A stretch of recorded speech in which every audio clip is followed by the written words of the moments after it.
God is good! All the time! All the time! God is good! Magandang hapon sa ating Panginoon at ganoon din sa ating lahat. Ako ay magbabahagi ng salita ng ating Panginoon na naaayon sa ating theme ngayon this year na Wear Your Faith Mask. Ito ay nakasulat sa Isaiah 41:10. Ang nakasulat dito ay, huwag kang matakot sapagkat ako'y sumasa iyo. Huwag kang makalupaypay sapagkat ako'y iyong Diyos, aking palalakasin ka, aking tutulungan ka, oo, aking aalalayan ka ng kanang kamay ng aking katwiran. Sasabi dito, huwag kang matakot. Huwag kang matakot, huwag tayong matakot kapag tayo ay nakakaranas ng mga pagsubok, problema, sufferings, and pain. Huwag tayong matakot. Sapagkat ako'y sumasa iyo, dahil ang ating Panginoong Diyos ay laging sumasa atin lamang. Kasama natin siya kung nasaan man tayo. Huwag mga lupaypay.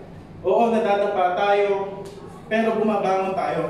At sa mga pagbangon na yun, nandiyan ang ating Diyos para handang umagapay sa atin, sa ating panibagong pagbangon. Sapagkat ako'y iyong Diyos. Siya ang ating Diyos. Siya ang ating pinakamakapangyarihang Diyos sa lahat. Aking palalakasin ka. Dito pa lang sa word na to is napaka-blessed na natin kasi ang kalakasan natin is nanggagaling sa ating Panginoon. Lahat ng mga kalakasan natin sa araw-araw ay nagbumula sa ating Panginoon. Oo, aking tutulungan ka. Ang Diyos ay handang tulungan tayo sa kahit anumang oras ng buhay natin.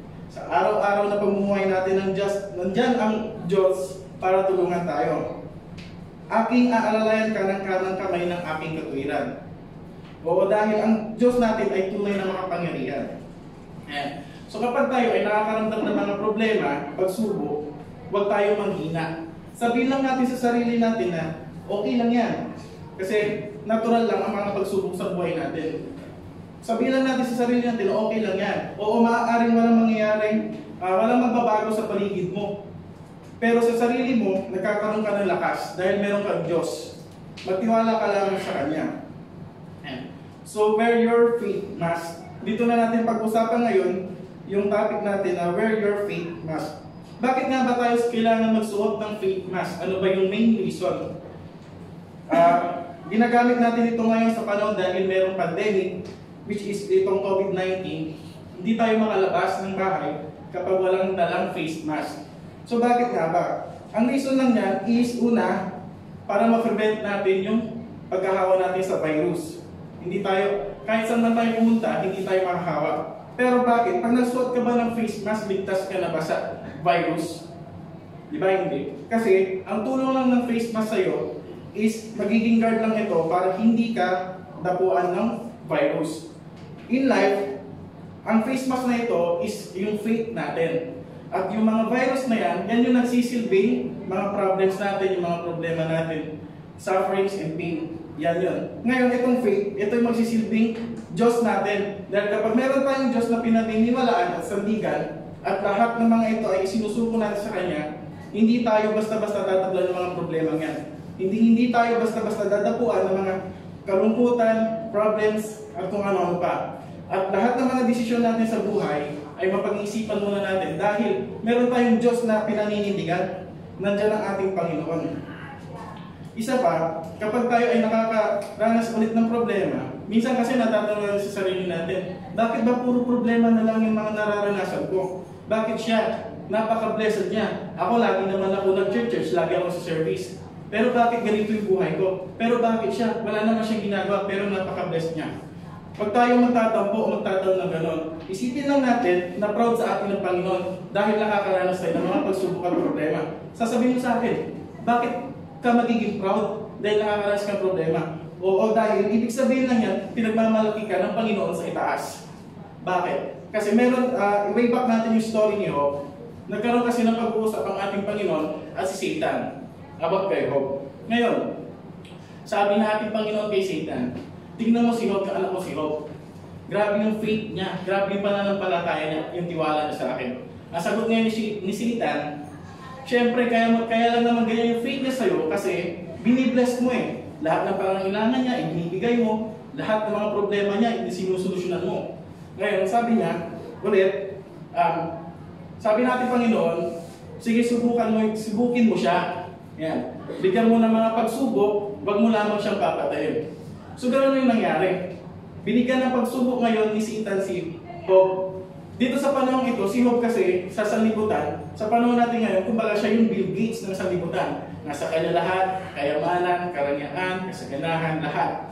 Ngayon, tinanggal ito ngayon sa kanya. Inalis si Satan lahat. Nawala lahat ng meron siyang bagay. Maging yung mga mahal niya sa buhay ay nawala, namatay, nagkaroon siya ng sakit. Hanggang dumating yung araw, kinausap siya ng asawa niya. Yan ba yung Diyos na sinasampalatayan mo? Yan ba yung Diyos na pinupuri mo? Sumpain mo na lang kaya. Ngunit ang sagot ni Job, bakit? Puro lang ba biyaya ang mga tatanggapin natin sa ating Panginoon? Hindi ba tayo tatanggap ng mga pagsubok o problema galing sa ating Panginoon? Kahit na anong mangyari, ang ginawa ko, hindi man lang natinag ang kanyang faith sa ating Panginoon. Kahit na anong nangyari, pinaglaban niya yung kanyang pananampalataya. Kaya ganon. Nalagpasan niya lahat ng mga problema ibinigay sa kanya. Dahil pinanghawakan niya ang Diyos, ang kanyang faith. Hindi siya nanghina kahit na sobrang hirap na mga pinagdaanan niya. Nawala na lahat, namatayan siya, nagkasakit. Pero hindi man lang niya nag-isip sa sarili niya na talikuran ang Panginoong Diyos na kanyang sinasampalatayan. At isa pa, kapag ulit ikaw ay nakakaranas ng problema, kailangan mong maging matatag sa mga bawat pagsubok na yan. Dahil ang pagsubok na yan, kaya yan ibinibigay sa'yo upang maging malakas ka. Hindi yan ibinigay sa'yo yung pagsubok na yan upang manghina ka. Kailangan mo lang isipin palagi na mayroong Diyos sa tabi mo. Ang mga pagsubok na yan ang magsisilbing kalakasan mo balang araw. Pag nalampasan mo yan, ayon sa mga pagsubok na napagdaanan mo, ikaw ay magiging mas malakas. Dito mo makukuha yung mas better version para sa'yo. Dahil kung wala kang pagsubok, hindi mo malalaman kung anong tunay na buhay na isang bilang anak ng Diyos. Dahil ang anak ng Diyos ay talagang nakakaranas ng mga pagsubok sa buhay. Dahil tinetest tayo araw-araw ng ating Panginoon. Dahil tayo ay may mga kahilingan. Sa bawat kahilingan natin, sinasabi natin, bakit ang tagal-tagal ng aking kahilingan na ito? Bakit hindi pa ibigay sa akin ni Lord itong mga kahilingan ko ito? Dahil minumod ka pa lang ng ating Panginoon para sa kahilingan mo ngayon. Marahil siguro yung kahilingan mo malaki. Siguro sa estado mo ngayon, hindi mo pa kaya yung hinihiling mo na bagay na yun. Kaya ngayon, itinetest ka ni Lord kung kaya mo na ba yung hinihiling mo na panalangin mo na yun. So ngayon, dito napapasok yung mga pagsubok sa buhay mo. Tsaka pinaka-importante dito, huwag natin kakalimutan yung faith natin. Dahil ang Diyos natin, alam niya lahat ng ating ginagawa. Alam niya lahat kung umiiyak ka, may problema ka, o nahihirapan ka. Kasi yan yung Diyos natin, nakikita yan tayong lahat. Alam niya lahat yan. Kaya kumausap naman tayo sa Kanya, ito ang Biblia. Nandito lamang ang mga kasagutan sa lahat ng mga tanong natin.